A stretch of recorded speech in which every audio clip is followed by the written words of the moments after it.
Assalamualaikum warahmatullahi wabarakatuh. Halo teman-teman, perkenalkan nama saya Albi. Saya Alkata dan saya Ludi.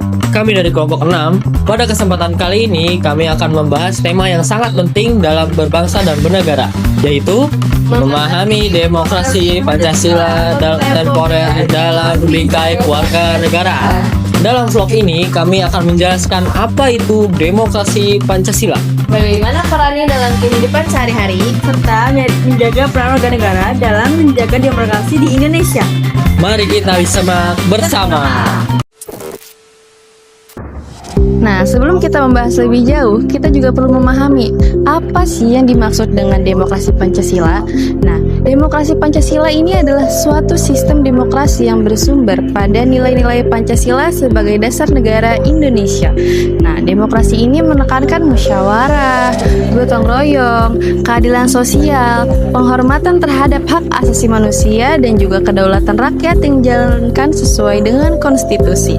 Nah, berbeda dengan demokrasi liberal yang lebih menonjolkan kebebasan individu, demokrasi Pancasila ini berusaha menyeimbangkan antara hak dan juga kewajiban warga negara demi terciptanya kehidupan yang harmonis. Saat ini kita hidup di era digital yang ditandai dengan perkembangan teknologi dan media sosial yang sangat pesat. Kondisi ini membawa pengaruh besar terhadap praktik demokrasi di Indonesia. Masyarakat kini dapat dengan mudah menyampaikan pendapat, memberikan kritik kepada pemerintah, serta mengikuti perkembangan politik secara cepat melalui internet. Namun, di sisi lain, perkembangan teknologi juga menimbulkan berbagai tantangan, seperti penyebaran berita hoaks, ujaran kebencian, polarisasi politik, dan rendahnya literasi digital. Oleh karena itu, masyarakat perlu menggunakan kebebasan berpendapat secara bijak dan bertanggung jawab agar nilai-nilai demokrasi Pancasila tetap terjaga. Sebagai warga negara, kita memiliki hak dan kewajiban dalam kehidupan demokrasi. Hak warga negara antara lain hak untuk memilih dan dipilih dalam pemilu, hak menyampaikan pendapat, hak memperoleh pendidikan, dan hak mendapatkan perlindungan hukum. Sedangkan kewajiban warga negara meliputi menaati hukum, menghormati hak orang lain, menjaga persatuan bangsa, serta berpartisipasi dalam kehidupan bermasyarakat dan bernegara. Dengan kata lain, demokrasi yang sehat tidak hanya bergantung pada pemerintah, tetapi juga pada kesadaran dan partisipasi aktif seluruh warga negara. Nah, seperti itu teman-teman pembahasan dari kami.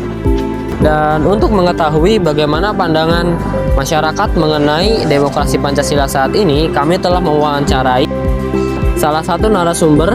Mari kita simak hasil wawancaranya.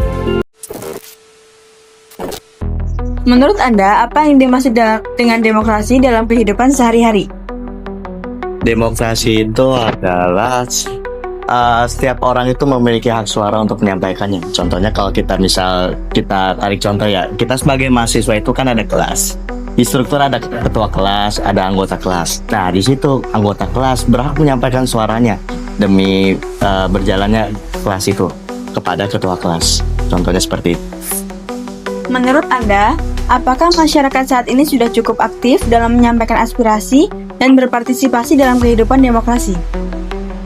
Ya, kalau menurut saya itu masyarakat di Indonesia ini sangat aktif dalam berpartisipasi ya dalam hal demokrasinya.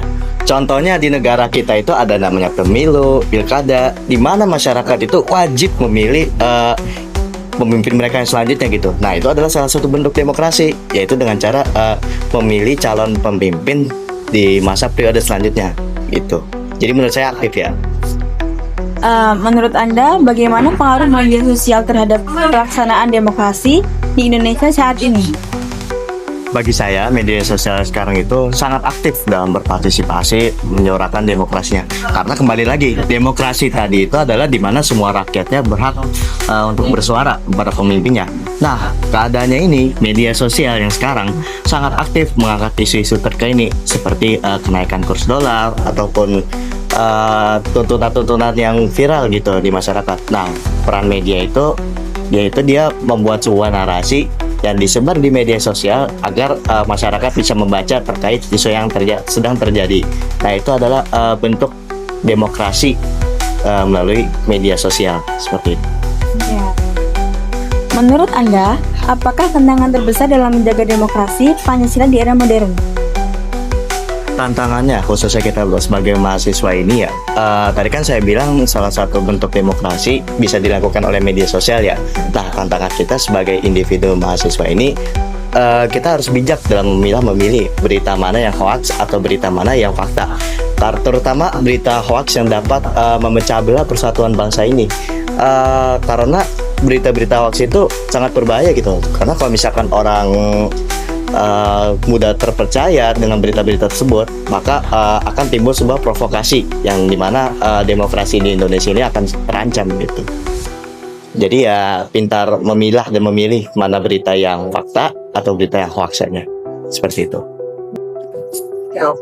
Apa pesan Anda kepada generasi muda agar dapat menjadi warga negara yang baik dan demokratis? Singkatnya, generasi muda adalah penerus bagi bangsa ini. Maka dari itu, buat generasi muda, pelajarilah semaksimal mungkin terkait dengan Indonesia, baik itu tentang sejarahnya, nilai-nilai juangnya, dari para tokohnya, terus bagaimana sistem demokrasi di negara ini. Karena anak muda ini adalah penentu masa depan kita. Maka dari itu, berpikirlah kritis, menjunjung tinggi toleransi, dan ikut berpartisipasi dalam menyampaikan aspirasi sebagai masyarakat demi menjaga demokrasi di negara ini. Terima kasih. Soal demokrasi dalam kehidupan sehari-hari. Jadi, demokrasi itu ternyata nggak melulu soal politik yang gede-gedean, tapi hidup di hal-hal kecil yang kita jalani sehari-hari. Contohnya aja di kelas kita sebagai mahasiswa, di mana setiap anggota kelas punya hak buat menyampaikan suaranya demi kelancaran kelas itu sendiri. Nah, kalau di skala yang lebih besar, masyarakat Indonesia juga terbukti aktif dalam demokrasi. Terlihat dari pemilu dan pilkada, di mana masyarakat diberikan hak untuk memilih sendiri pemimpin mereka ke depannya.